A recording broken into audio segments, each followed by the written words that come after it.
Skeptics will say God should have stopped this person from committing evil. Okay, what if God had stopped Saul Tarsus? Here's a guy who was ravaging the church, entering house after house, dragging off men and women and putting them in prison. He was hostile to Christians, casting his vote against those being put to death, and even admitted trying to force them to blaspheme. This guy was the source of a lot of unjust suffering. Execute Order 66. Yes, my lord.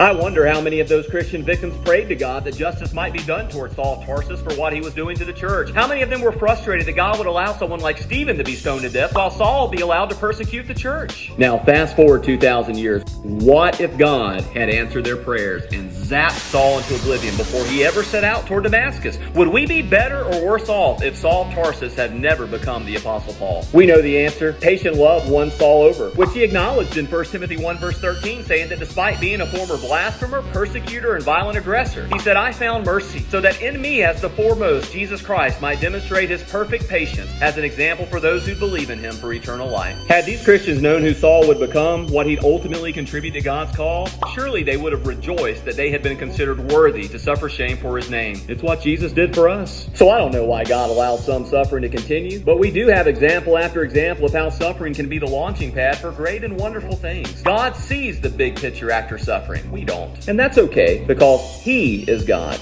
not me.